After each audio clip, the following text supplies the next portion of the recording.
Escolha e a predestinação de Deus. Amém. Glória a Deus. Efésios capítulo 1, versículo 3. Bendito Deus e Pai de nosso Senhor Jesus Cristo, que nos tem abençoado com toda sorte de bênção espiritual nas regiões celestiais em Cristo. Assim como nos escolheu nele antes da fundação do mundo, para sermos santos e irrepreensíveis perante ele e em amor. Nos predestinou para ele, para a adoção de filhos, por meio de Jesus Cristo, segundo o beneplácito da sua vontade. Senhor Jesus, então, irmãos, a escolha e a predestinação de Deus. Quando eu estava lendo esses versículos, eu fiquei muito feliz, porque aqui mostra que Deus nos escolheu. Assim como nos escolheu nele antes da fundação do mundo. Ou seja, até mesmo antes de fundar o mundo, antes de Deus fazer os céus, a terra, antes de ter a fundação, Deus já tinha nos escolhido. Vocês conseguem visualizar isso? É algo realmente grandioso. Não existia ainda as coisas que Deus tinha criado, ali em Gênesis capítulo 1. Mas até mesmo antes disso, a Bíblia diz que Deus já nos escolheu nele, Então, glória a Deus por isso. Antes de nenhum ser humano existir, Deus já conseguia ver as pessoas que passariam a existir, e pela sua presciência, Ele já nos escolheu. Antes da fundação do mundo. Para quê? Para sermos santos e irrepreensíveis perante Ele e em amor. Então, Deus nos escolheu com um propósito, para que nós pudéssemos ser santos e irrepreensíveis perante Ele e em amor. Então, irmãos, santos, claro, na sociedade tem um conceito que é a pessoa que não comete pecado, Mas nós sabemos que no original, o grego, a palavra santo significa separado, a pessoa distinta, diferente, separada. E quando denota a pessoa de Deus como santo, também diz que é exclusivo, Que ele é diferente, ele é exclusivo, ele é único. Então Deus nos escolheu também para nós sermos santos e irrepreensíveis. Nós sermos diferentes, das pessoas aí do mundo, nós sermos separados de coisas que elas praticam. Nós, se for contrário à palavra de Deus, nós sentimos repulsa, a isso, nós não conseguimos fazer, porque temos a consciência de que ele estaria ofendendo a Deus, ofendendo o Espírito Santo. Então Deus nos escolheu para nós sermos santos e irrepreensíveis perante Ele e em amor. Então, depois que Deus nos escolheu, Ele também nos predestinou. Predestinar aqui, irmãos, é marcar de antemão, ou seja, isso realmente é especial, Antes que fundasse o mundo, antes de existir o mundo, Deus já sabia que você ia existir, Ele já saberia que você ia existir. Ele te escolheu e Ele te predestinou, Pré, nós sabemos que significa antes, anterior. Destinou é dar um destino. Então Deus, Ele nos escolheu e nos predestinou. Então Ele nos escolheu para que nós pudéssemos. Qual é o nosso destino? É reinar com Ele, E nesse destino, até reinar com Jesus, Ele quer que nós tenhamos uma vida santa e uma vida irrepreensível. Isso, irmão, só por meio dele mesmo, só por meio do Espírito. Quem consegue ter uma vida realmente irrepreensível, uma vida em que as pessoas não vejam defeito em você, Todos nós somos seres humanos e todos nós estamos sujeitos a cometer erros, Então, quando nós seremos indesculpáveis, não tem nada de que a pessoa colocar a culpa. Isso só Deus pode fazer em nós, Por isso nós precisamos ter um viver diário de comunhão e no Espírito, porque a Bíblia diz: nenhuma condenação há para os que estão em Cristo Jesus, E quando nós estamos em Espírito, certamente nós não vamos satisfazer os desejos da carne. Então esse é o desafio do cristão. Ele já tem o Espírito de Deus dentro dele, e o que é necessário agora é usar esse Espírito. Por meio de quê? Do invocar o nome do Senhor Jesus, de estar conectado com Deus. Tenha certeza, quando você está conectado com Deus, naquela comunhão com Deus, naquele momento ali, o pecado não consegue te pegar. Você está blindado quando você está em comunhão com Deus. Amém. Mas quando você está fora da presença de Deus, é aí onde você passa a cometer os erros, né? Os deslizes. Fala alguma coisa que não deve, vai aonde não deve, né? Vê o que não deve, né? Faz algo que não deve. É quando você não está no Espírito. Porque o Espírito de Deus, irmãos, ele é santo. E se nós estivermos nele, nós vamos também ter uma vida santa. Mas se eu voltar minha mente para a minha carne, onde o pecado habita, aí eu posso dar a luz ao pecado, né? Verdade. Senhor Jesus. Amém. Então, irmãos, vocês estão felizes? Deus os escolheu e os predestinou. Então, é como você pegar aqui, né? Algo e predestinar. Ó, escolhi esse daqui. Esse aqui vai servir para isso. Isso é escolher e predestinar. Ó, escolhi essa criança aqui. Ela vai ser, já que eu escolhi ela, eu vou predestinar ela para no futuro ela ser isso, fazer aquilo. Mas existe um processo, né? Então, ele também nos predestinou para ele. E para quê, irmãos? Versículo 5 de Efésios 1. Nos predestinou para ele, para a adoção de filhos, por meio de Jesus Cristo, segundo o beneplácito de sua vontade. Amém. Então, graças a Deus por isso. Deus nos predestinou. No versículo 4 diz que ele nos escolheu para sermos santos e irrepreensíveis. No versículo 5 diz que ele nos predestinou para ele, para a filiação por meio de Jesus Cristo, segundo o beneplácito de sua vontade. Então, Deus nos predestinou para nós sermos filhos dele, né? Isso é um motivo de alegria. Deus nos predestinou para nós sermos filhos dele. No Antigo Testamento não tinha essa palavra, né? Raramente você via Deus tratando o seu povo como filhos, né? As pessoas chamando Deus de Pai.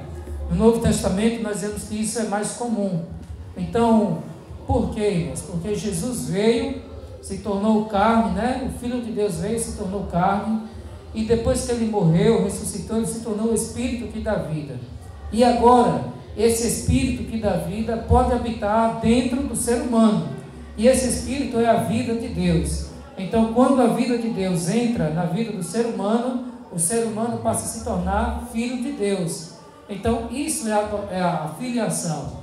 Na verdade, esse termo adoção de filhos foi traduzido de maneira incompleta, né? A palavra correta seria realmente filiação. Adoção é de adotar. Você não gerou aquele filho, mas você vai lá e adota o filho.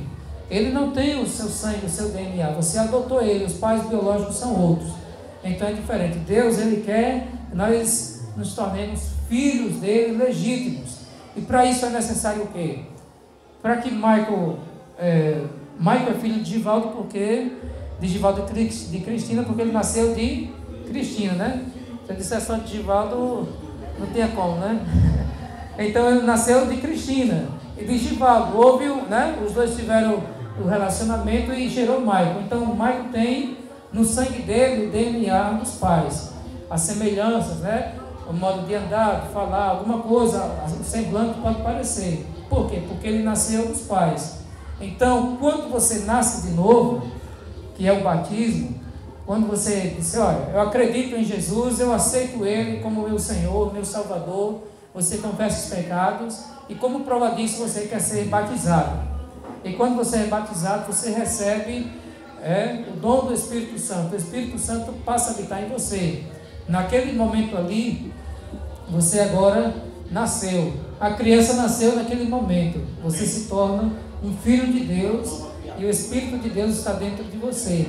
Então, neste momento, você já conseguiu um objetivo que Deus quer que todos, né, atingissem esse objetivo. Deus realmente quer que todo ser humano se torne filho dele, né? Seja salvo. Mas é necessário também o ser humano chegar a Deus, é necessário o ser humano dar esse passo para aceitar essa escolha, né? Senhor Jesus. Então Deus nos predestinou para Ele. Graças ao Senhor por isso, irmãos. No meio de bilhões de pessoas, né? Acho que já está em 7 bilhões de seres humanos. Deus escolheu alguns, né? Talvez milhões ou centenas de milhares de cristãos, né? De pessoas. Então, se você está aqui, seja grato, né? eleição de Deus. Em 1 Pedro capítulo 1, versículo 2, diz que a presciência de Deus. Deus nos escolheu segundo a sua presciência. Novamente, o pré significa antes. Ciência significa conhecimento. Então, Deus já teve, né, o conhecimento antes mesmo de nós nascermos e nos escolheu. Então, antes das coisas existirem, Deus já sabia o que ia existir, como ia ser, porque Deus é Deus, o poder dele é ilimitado. Realmente, assim, né, a sensação que dá, irmãos, é que tudo já está escrito, e nós estamos aqui simplesmente para cumprir, né? É claro que dentro disso da eleição de Deus, pode ter algumas reviravoltas, né? Você pode demorar para chegar no caminho do reino, né? Se você é rebelde, você às vezes pode passar por alguma disciplina, pode passar por algo que, se você fosse obediente, você não passaria. Mas no final, a obra de Deus, ela vai ser concluída, né? Aquele que começou uma boa obra há de completá-la. Então, realmente parece que dá essa sensação de que Deus já escreveu tudo, né? E quando você olha para o Apocalipse, de fato, já está escrito. Tem muitas coisas que não aconteceram ainda, mas vai acontecer, já está escrito. Às vezes eu tenho essa sensação, não com respeito à Bíblia, mas às vezes eu tenho sonhos, né? As pessoas, como geralmente têm, né? Sonham com algo e de repente no outro dia você acorda e acontece aquilo que você sonhou, né? Você fica até, rapaz, sonhei com isso e está acontecendo agora nesse exato momento. Parece que já estava marcado, né, para acontecer. Às vezes a pessoa tem essa sensação, né? Com respeito à Bíblia, isso é verdadeiro, porque você vai para o Apocalipse e já está lá escrito o que vai acontecer, né? Então, nós precisamos simplesmente nos sujeitar à vontade de Deus para que o processo de transformação seja mais rápido em nós, né? Eu estou descitando um livro de Watchman, O Homem Espiritual. Ele está tratando muito sobre a doença.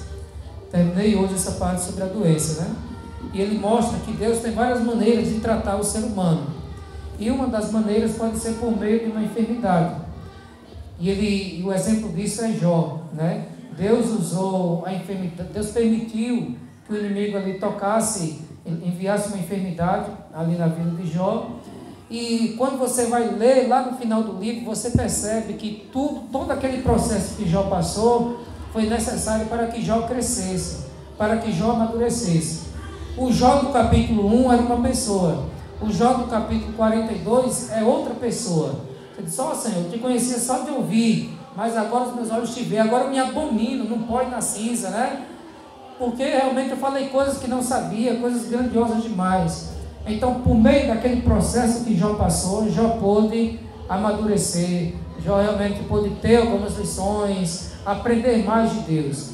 Então, até mesmo uma enfermidade pode servir para que nós amadureçamos, para que nós cresçamos. E Deus não se contenta em que seus filhos fiquem doentes, né? Mas Ele permite que ela permaneça, a doença permaneça, até se cumprir o propósito na vida daquela pessoa. É claro, irmãos, que nós precisamos, não devemos nos conformar, né, com a enfermidade, a não ser que nós tenhamos a convicção do apóstolo Paulo, que ele tinha um espinho na carne, né, e ele percebeu que aquilo era necessário para que ele não se exaltasse, não se orgulhasse. Mas de outra maneira nós precisamos orar, né, para que a enfermidade ela seja retirada, e no momento correto com certeza ela será, né? Precisamos ter essa oração de autoridade, que diz que aquilo que nós pedimos, né, com fé, isso será feito. Então precisamos exercitar a fé, para que Deus possa fazer a parte dele, né? Senhor Jesus. Então o versículo 5 diz assim: nos predestinou para Ele, para a filiação por meio de Jesus Cristo, segundo o beneplácito de sua vontade. Alguém lembra o que significa beneplácito? A palavra beneplácito significa bom prazer. Irmãos, Deus não nos escolhe porque nós somos bonzinhos, não. Ele viu, rapaz, né? Aquela pessoa ali faz tanta obra boa, ajuda os pobres, né?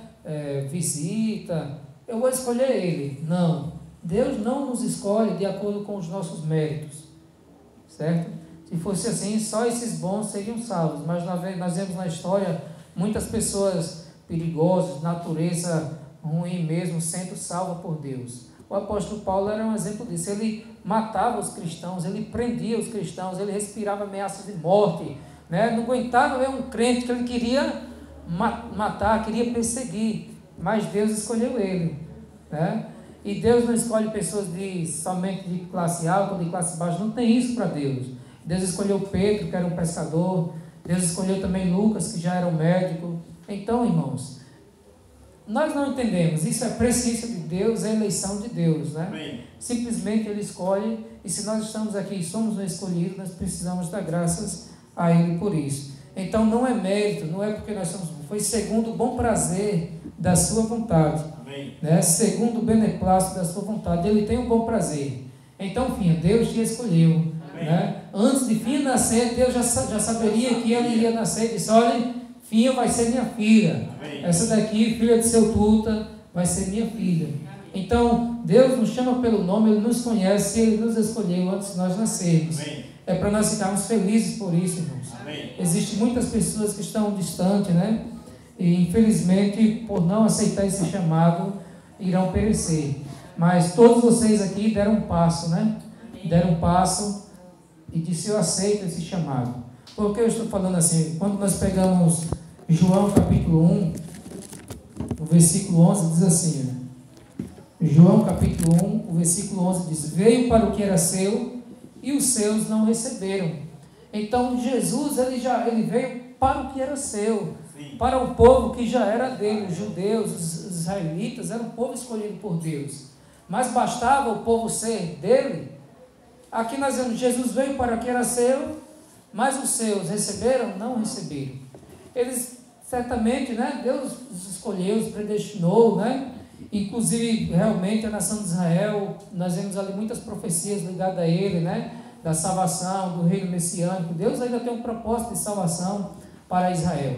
Mas nesse momento aqui, aqueles cristãos naquela época ali, quando Jesus veio para eles, Jesus veio para os seus, para o povo que já tinha sido escolhido por Deus lá no Antigo Testamento.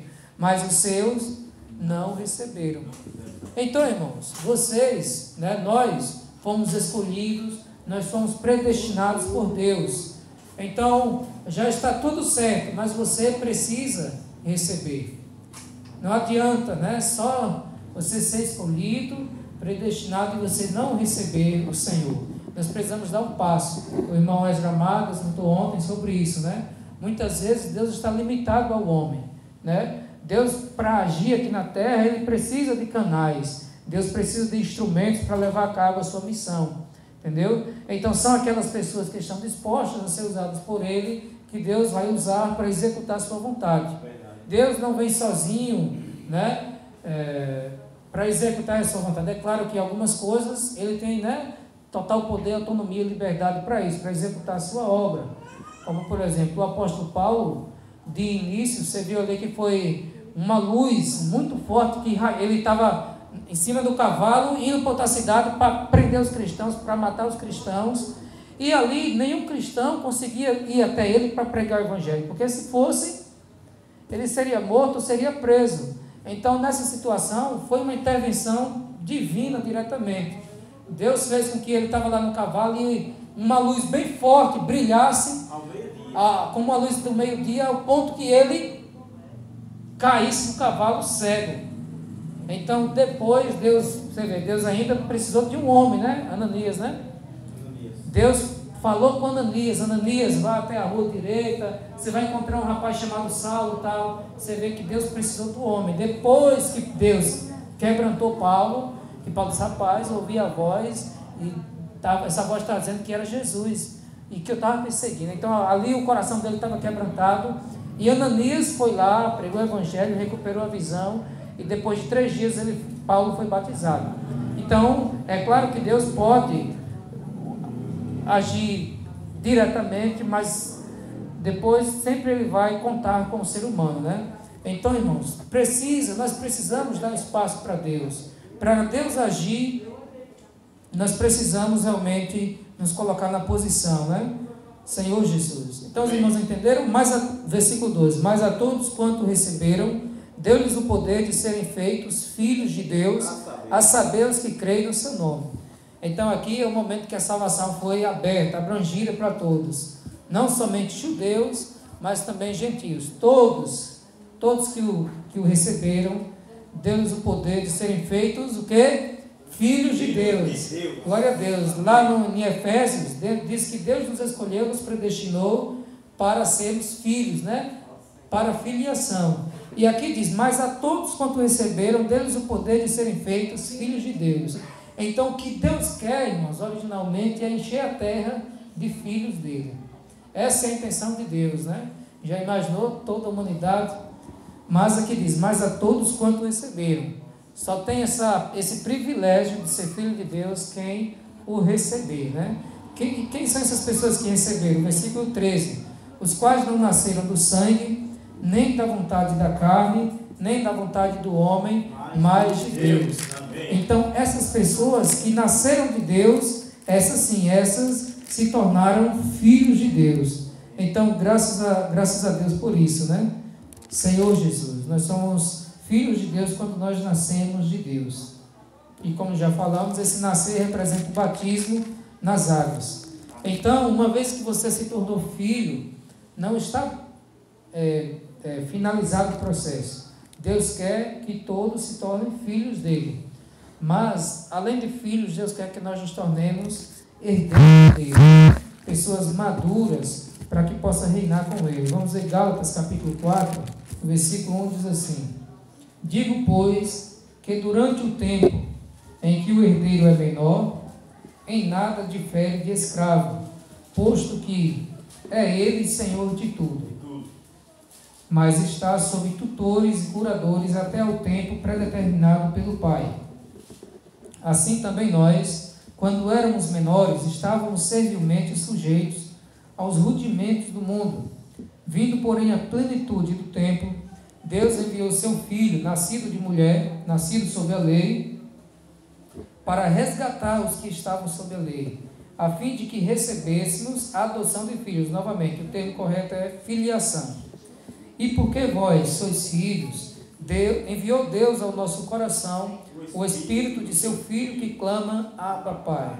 De sorte que já não és escravo, porém filho, e sendo filho também herdeiro de Deus. Aleluia. Então, irmãos, quando o filho ele é menor, versículo 1, quando o herdeiro é menor, em nada difere de escravo. Ou seja, vamos dar um exemplo aqui, né? Digamos que você aceita isso, eu quero ser um filho de Deus, eu já creio em Jesus, né? E como confirmação disso eu vou ser batizado, né? Vou nascer de novo, amém. Glória a Deus por isso, você se tornou um filho de Deus. Mas está bom? Está bom, mas ainda não está no padrão. Por quê? Porque quando a criança nasce, ela está pequenininha ainda, ela não sabe falar, né? Não sabe andar, não sabe conduzir, não tem a consciência das coisas. Então, o que é necessário? Enquanto ela é criancinha, ela está sob o cuidado de tutores e curadores, né? Dos pais, dos responsáveis, vai dar comida, vai levar para a escola, ela vai crescer, vai se aperfeiçoar. Agora vai chegar o momento que quando ela estiver grande, né? madura, né? Além de grande, madura, vai chegar o momento que ela agora vai estar capacitada a administrar os negócios de seu pai. Se o pai tiver uma empresa, por exemplo, e o pai criou a criança, depois o adolescente, ali na empresa, ensinando passo a passo, vai chegar o momento que aquele filho amadureceu e ele pode administrar os negócios do pai. Se por acaso o pai vier a falecer, o filho tem as competências, habilidades para desenvolver, né?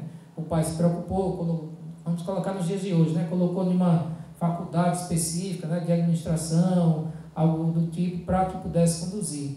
Então hoje, nós que somos filhos, nós estamos nesse processo de crescimento, né? Para que quando o pai voltar, nesse caso o pai não vai morrer, Jesus já morreu, né? No caso, quando chegar, né, o final dos tempos, nós possamos realmente ser participantes do reino, nós possamos reinar com Jesus e também participarmos da vida eterna, né? Mas a questão da maturidade é o reino. mesmo que você não seja maduro, a Bíblia diz, se você não amadureceu a tempo, não cresceu, você vai passar pelo menos uma disciplina de 1000 anos, que a Bíblia diz que é as trevas exteriores, onde haverá choro e ranger de dentes. Naquele choro e ranger de dentes, denota que é arrependimento. Chorando e rangendo os dentes, é de arrependimento, porque você não cresceu no tempo hábil, né? Então, naquele momento ali, assim como a manga ou as frutas de vez, coloca no calor para amadurecer, naquele momento você vai amadurecer, depois desse processo você vai para a Nova Jerusalém e a eternidade. Então, nossa luta aqui, irmãos, é o reino, a vida eterna está garantida. Todo aquele que crê em Jesus se tornou filho, não tem como deixar de ser filho. Uma vez filho, sempre filho. Você pode fazer o que for, você ainda é filho de Deus. Você pode não estar expressando a Deus, pode estar distante, mas você é filho e é presente de Deus. É uma dádiva de Deus, a Nova Jerusalém, a vida eterna. Agora, reinar 1000 anos com Jesus, aí já é uma questão de esforço, né? De você, amadurecimento, de negar a vida da alma. Então, esse filho aqui, ele precisa crescer, amadurecer. Se eu não me engano, aqui em Romanos 8 também fala um pouquinho sobre isso. Romanos 8 mostra que nós temos o Espírito de Deus dentro de nós. Romanos 8:16. Romanos 8:12. Filho, assim pois, irmãos, somos devedores não à carne, como se constrangidos a viver segundo a carne. Porque se viverdes segundo a carne, caminhais para a morte. Nós temos a carne e temos o Espírito. Se caminhamos, como diz aqui, se viverdes segundo a carne, nós caminhamos para a morte. Mas se pelo Espírito, nós vamos mortificar os feitos do corpo, né? Ou seja, se nós andarmos pelo Espírito, o pecado que está no nosso corpo não vai ter vez, porque nós estamos no Espírito. Só dessa maneira para mortificar as vontades da carne.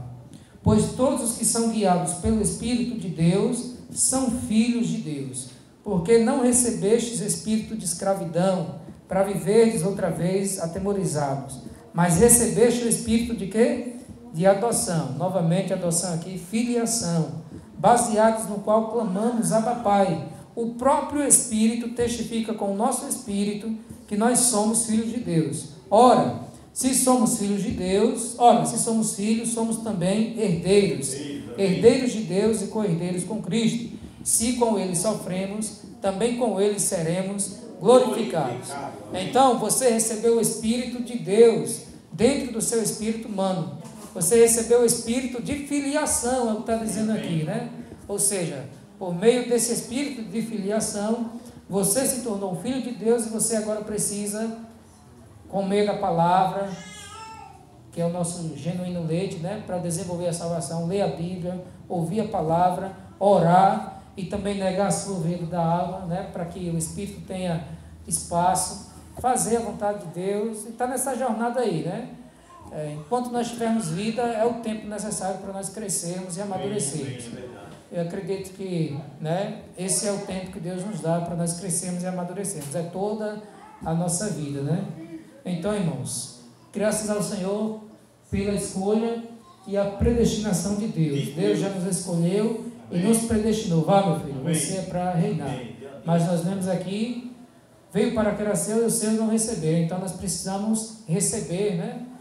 Obrigado, Paulo. Nós precisamos receber esse encargo e continuar na jornada cristã. Aqui diz, se com ele sofremos, também com ele seremos glorificados. O cristão realmente passa por sofrimento, certo?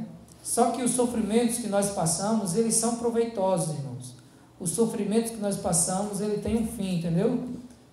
Não é sofrer por sofrer. É claro que pode acontecer isso se nós não entendermos, né? Se nós não entendermos, você pode sofrer por sofrer e não ter nenhum proveito. Mas sempre quando nós passamos por algo, nós precisamos consultar a Deus e dizer, Senhor, por que eu estou passando por isso? Eu cometi um pecado, eu fiz algo de errado, autoexaminar nesse sentido, né? E permitir que a luz de Deus brilhe sobre nós. Amém. E ali nós podemos ser iluminados, nos arrependermos caso tenhamos feito algo e seremos livres daquele problema. Mas, em suma, em geral, assim como os cristãos anteriores sofreram, nós não somos melhores do que eles, né, para não passarmos. Então, certamente passaremos por alguns apertos, como a própria Bíblia diz, se necessário, nós vamos ser contristados por várias provações, mas isso é para nós sermos aprovados. O exemplo que Pedro dá, assim como o ouro passa pelo fogo para ser purificado, o cara pega o ouro bruto, lá, é bruto que chama? A pedra bruta ali, o ouro está cheio de impureza por cima, às vezes até um pouquinho mais profundo. O que é que ele faz para purificar o ouro? É no fogo. Quanto mais alto o grau, quanto mais alto o grau, né, mais as impurezas sobem para a superfície, aí o cara vai e rapa, tira a impureza. Se o fogo for pouco, não tiver um grau elevado, vai esquentar, mas a impureza não vai subir. Agora, se o grau for elevado ali, né, digamos, o grau foi elevado ali, que é o ponto, digamos, que esteja derretido, aquelas impurezas que estão lá no fundo podem subir para a superfície e a pessoa retirar. Então, nós passamos por provações, as provações representam o fogo, mas é com o fim de nós sermos purificados. Então, irmãos, o destino final aqui é nós nos tornarmos filhos maduros para herdarmos, né, os benefícios do nosso Pai. Amém. Jesus é o Senhor. Amém.